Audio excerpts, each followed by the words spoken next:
The following is a listener-supported ministry from the Grace Evangelical Society. Hello there. Welcome to Grace in Focus from the Grace Evangelical Society. We have come to the last broadcast in our studies about the Old Testament prophet Joel. God is going to judge Israel's enemies and restore Israel to himself. There will be a national salvation by God for Israel. I hope you will stay with us for the teaching just ahead. In the meantime, I want to tell you about our website, faithalone.org, and remind you that it is time to get registered for the Grace Evangelical Society's 2023 National Conference. It's coming up in May the 22nd through the 25th. And here is Ken Yates with a word about that conference. I've been going to the conferences since, I think, 1990. I've missed a few when I was in the military. I was overseas and wasn't able to come. But there's never been a time when I went to one of these conferences where I didn't learn something, where I got insight to passages of scriptures that I didn't have before. It's just outstanding. You're not going to get any better teaching anywhere in the States, and I'm not saying that because I'm biased. Thank you, Ken Yates, for that good word about Grace Evangelical Society's National Conference coming up 2023, May the 22nd through the 25th. We encourage you to take a look at it on our website, faithalone.org, and get registered and come and join us. That's faithalone.org. And now, Dave Renfro, Bob Wilkin, and Ken Yates with today's discussion. Welcome back, everybody, and we're in the final chapter of Joel, chapter 3, verse 1, and according to your outline, verses 1 through 17, dealing with the far future, talks about God's judgment on Israel's enemies, and then the last four verses, 18 through 21, deal with Israel's future restoration, which we've been talking a lot about, judgment and restoration. Here it is again. Exactly. The day of the Lord, judgment and restoration. Yeah, and what's interesting about this judgment is this concentrates on Israel's enemies. Before, Israel was also being judged. And now, when we talk about the future, we talk about Israel's enemies are going to be judged. So he starts out in verse 1 of chapter 3, "Behold, in those days and at that time when I bring back the captives of Judah and Jerusalem." Now, when would that be? Well, there could be more than one fulfillment of this. Some people talk about the final ingathering.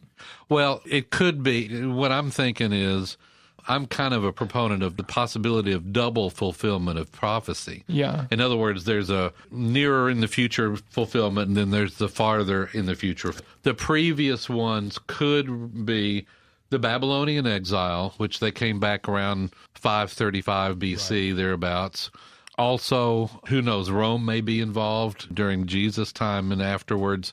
After Jesus' time, there were a couple of Roman emperors that did horrible things to Israel. But then there's the far future one, which we call the tribulation. Right. So I'm thinking maybe it's a double fulfillment of possibly the Babylonian exile and the tribulation. Sure, the Babylonian one is a foreshadowing. You're right. But now clearly verse 2 looks at the end of the tribulation, right? Yes. I mean, isn't it the Battle of Armageddon? Well, it's not in the valley of Megiddo, it's in the valley of Jehoshaphat.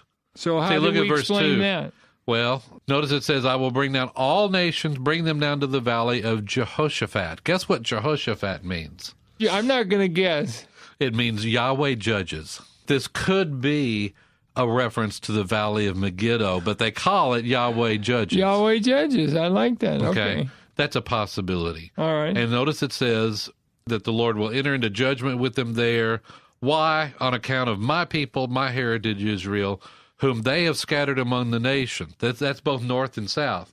The north was scattered by the Assyrians. The south was scattered by the Persians. What he does then in verse 3 is show how inhumane Israel's captors were. Notice he says, "They've cast lots for my people, have given a boy as payment for a harlot, and have sold a girl for wine that they may drink."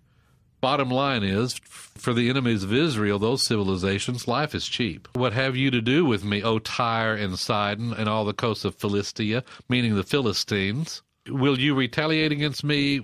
If you retaliate against me swiftly and speedily, I will return your retaliation." Notice verse 5 does the same thing.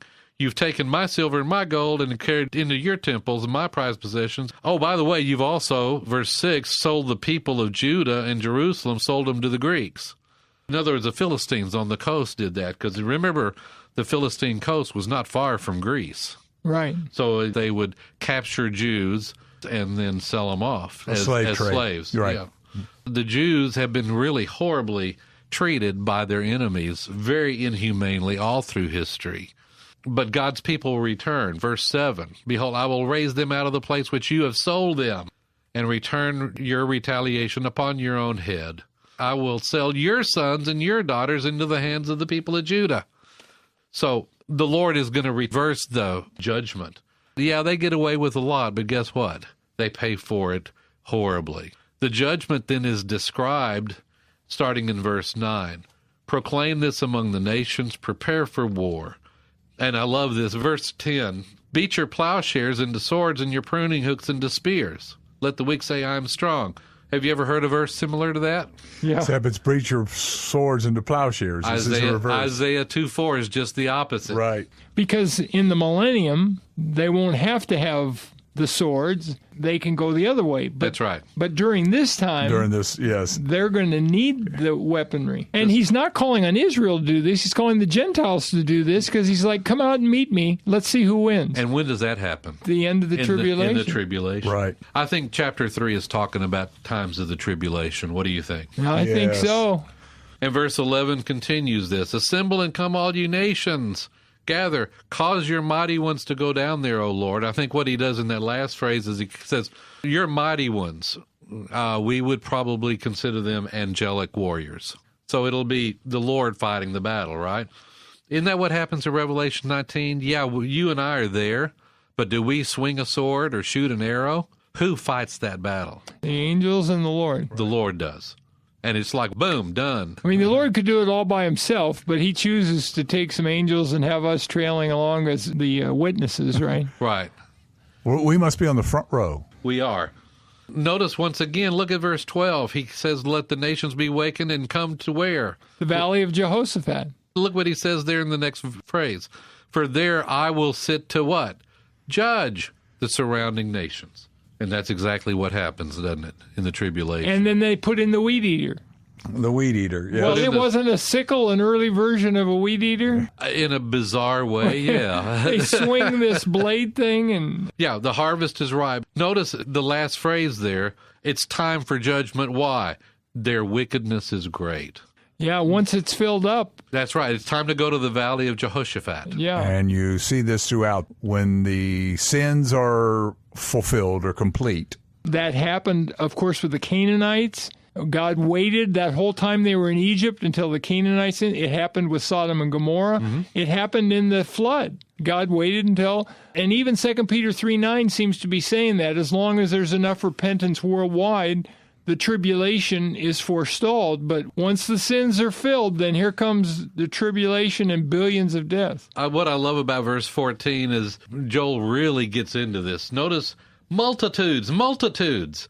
You Bible scholars know that kind of repetition is significant.